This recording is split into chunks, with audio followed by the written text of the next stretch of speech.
Da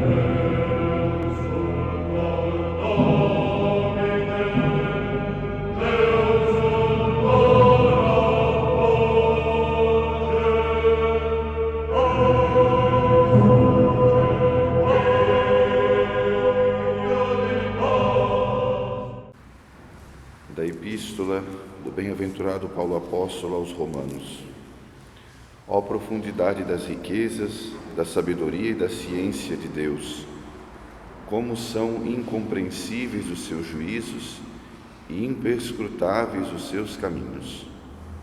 Quem conheceu o pensamento do Senhor? Ou quem foi seu conselheiro? Ou quem lhe deu primeiro alguma coisa para que tenha de receber em troca? Porque dele, e por ele, e nele, são todas as coisas. A ele seja dada a glória por todos os séculos. Do Evangelho segundo São Mateus. Naquele tempo disse Jesus a seus discípulos: Todo o poder me foi dado no céu e na terra. Ide, pois, ensinai a todos os povos, e batizai-os em nome do Pai, e do Filho, e do Espírito Santo, e ensinai-lhes a observar tudo o que vos mandei. E eis que eu estou convosco todos os dias, até a consumação dos séculos. Ave Maria, cheia de graça, o Senhor é convosco. Bendita sois vós entre as mulheres, e bendito é o fruto do vosso ventre, Jesus. Santa Maria, Mãe de Deus, rogai por nós, pecadores, agora e na hora de nossa morte. Em nome do Pai, do Filho e do Espírito Santo. Amém.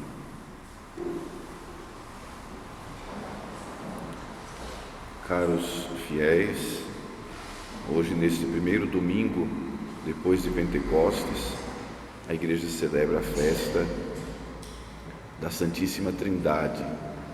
E convém celebrar a Santíssima Trindade precisamente depois de Pentecostes, porque apenas depois do envio do Paráclito nós temos uma ideia, é importante enfatizar isso, uma ideia de quem Deus é.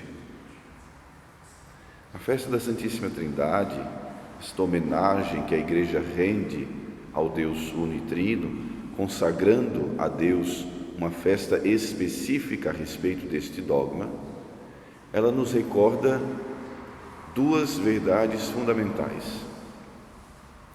Uma a respeito de Deus, a segunda a respeito de nós mesmos.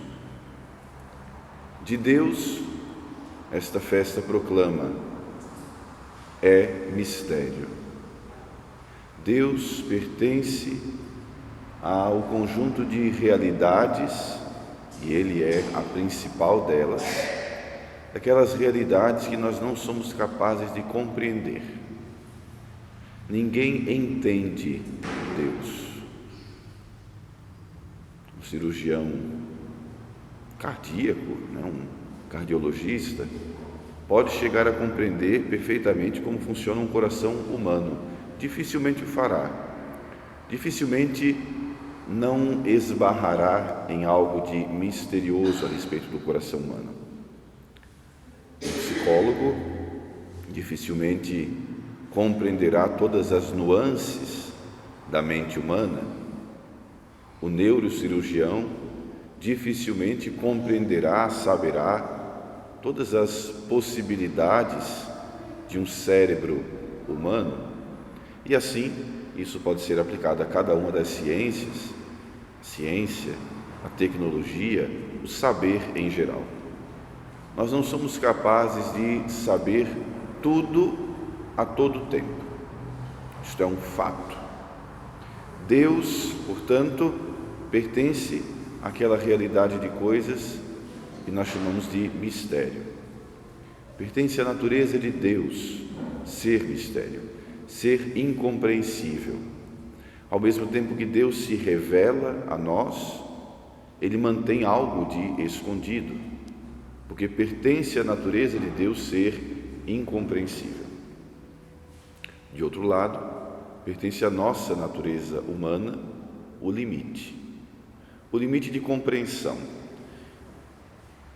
E qualquer um de nós compreende bem isso e deveria ter tranquilidade ao pensar nisso, que nós somos seres limitados, que limitada é a nossa capacidade intelectual, que limitado é o nosso ser, é a nossa natureza. De um lado, pertence a Deus, pertence à natureza de Deus ser incompreensível, do outro, pertence à natureza humana, a incapacidade de compreender tudo. Se nós compreendêssemos Deus na sua totalidade, Deus deixaria de ser Deus e nós deixaríamos de ser homens. Repito, pertence à natureza de Deus ser incompreensível, ser mistério, ser muito mais do que nós somos capazes de reter.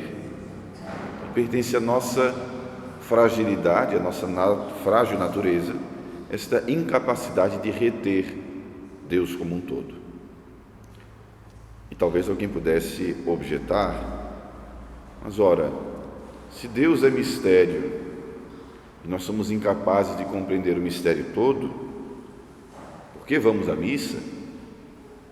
Por que estudamos a doutrina? Por que sequer nos lançamos à aventura de pensar em Deus? Porque Deus consignou, enviando-nos a palavra da verdade, o seu Verbo, o seu Cristo, o seu Filho, e enviando-nos o Espírito Santificador, Deus abriu a nós acesso ao conhecimento da sua mais íntima natureza, muito embora esse conhecimento seja limitado. Não é que Deus não quisesse franquear-nos as portas do acesso total à sua natureza, é que a nossa natureza é incapaz de o conhecer. A festa da Santíssima Trindade proclama a fé da Igreja em um único Deus, em três pessoas distintas.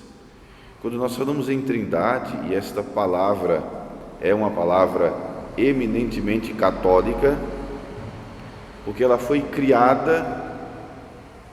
realmente criada para expressar uma verdade católica. Esta palavra não existia, ela foi criada para expressar uma verdade católica, segundo a qual Deus nosso Senhor é um, e não há mais que um Deus, mas ao mesmo tempo esse Deus que é um é também comunidade.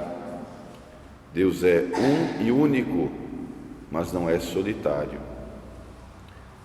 Eu me lembro, e dei esse exemplo nas outras missas do dia, e claro, todo exemplo que nós possamos dar a respeito de Nosso Senhor, ele fica sempre muito aquém da realidade. Quando eu era criança, numa missa como essa, no domingo da Trindade, ouvi o padre falar, e eu que era garotinho, que era muito atento, já queria ser padre, era muito atento à missa, tentei prestar atenção no que o padre falava, mas quanto mais o padre falava, menos eu entendia. Isso acontece com frequência, né? Sobretudo quando o padre tem a tendência a falar muito. Quanto mais o padre fala, menos a gente entende. Ora, se isso é verdade a respeito dos outros mistérios, o é ainda mais a respeito da Trindade. E meu avô materno, que era uma figura sempre foi uma figura muito importante durante a minha infância, era um ponto de referência da minha infância, virei para o meu avô ao final da missa e disse: vovô, não entendi nada. Como é que Deus pode ser um e três ao mesmo tempo?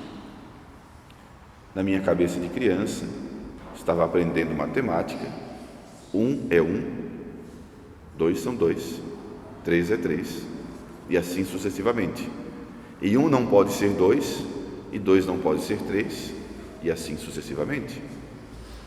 E meu avô, na sua pedagogia, funcionou comigo, me levou para tomar sorvete numa sorveteria que havia à época na capital paraibana, e ele escolheu naquele dia o sorvete. Me deu o sorvete napolitano. Todo mundo conhece o sorvete napolitano. É um único sorvete, mas são 3 os sabores. Eles não se confundem. Chocolate é chocolate e não é baunilha e não é morango. Baunilha é baunilha e não é chocolate nem morango. Morango não é chocolate nem baunilha. São 3 sabores distintos, mas juntos formam um único sorvete. É um sorvete apenas, 3 os sabores. Quem quisesse conhecer o sorvete napolitano, para dizer que tomou o sorvete napolitano, precisa tomar os 3. Se alguém compra um pote de sorvete napolitano em casa e come só a parte do chocolate, ele comeu sorvete de chocolate, não comeu sorvete napolitano. Meu avô foi explicando e eu fui, com grandes aspas, entendendo, na medida em que me era possível entender como criança, aquele grande mistério. E nós agora, como adultos, ainda assim, nós entendemos aquilo que nos é possível entender. Ficou famosa a história de Santo Agostinho, o doutor da graça, que em uma de suas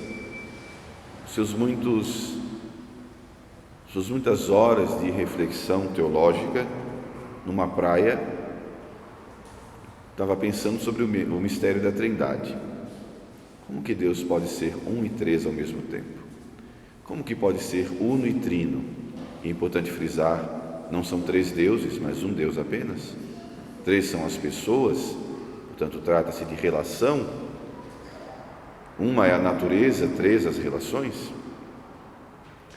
Santo Agostinho, pensando sobre isso, encontrou com uma criança na praia. Ficou famosa essa história.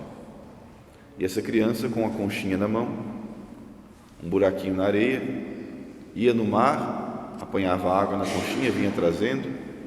Certamente quando a gente pensa na história, a criança vinha correndo e metade da água já ia embora, e vinha e colocava a conchinha, o restinho da água que sobrava na conchinha, punha dentro do buraquinho.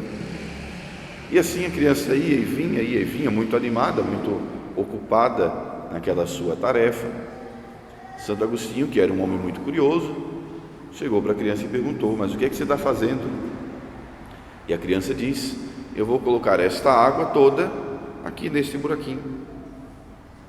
Santo Agostinho deve ter dado uma risada, uma gargalhada, mas você não vê que esta água toda não cabe nesse pequeno buraco na areia? E a criança responde: é mais fácil colocar toda essa água dentro desse pequeno buraco na areia do que você compreender totalmente os mistérios de Deus. A festa de hoje, repito, nos recorda o limite da nossa natureza, mas ao mesmo tempo nos convida a buscar compreender, tanto quanto nos seja possível, o mistério de Deus. De um lado, Deus como ser inefável, Deus como ser incompreensível, Deus como mistério. Do outro, a nossa natureza, sempre frágil, sempre incapaz de receber a informação completa, mas sempre mais desejosa de conhecer mais profundamente a Deus. Vamos pedir ao bom Deus, nesse dia, e façamos-lo hoje pela intercessão de Nossa Senhora, cujo mês estamos encerrando. Vamos pedir a Deus nosso Senhor que nos ajude a procurar conhecê-lo cada vez mais. O grande Papa Pio XI, numa encíclica de 1939, Mortalium Animus, contra o comunismo ateu, Pio XI disse naquela encíclica que a razão da nossa existência neste mundo, a razão pela qual viemos a este mundo é conhecer, amar e servir a Deus. Peçamos a Deus nesse dia, meditando, procurando compreender, ainda que às apalpadelas, o mistério de Deus, que Ele nos conceda a graça de cada vez mais conhecê-lo, amá-lo e servi-lo. Ó Maria concebida sem pecado, rogai por nós que recorremos a vós. Em nome do Pai, do Filho e do Espírito Santo. Amém.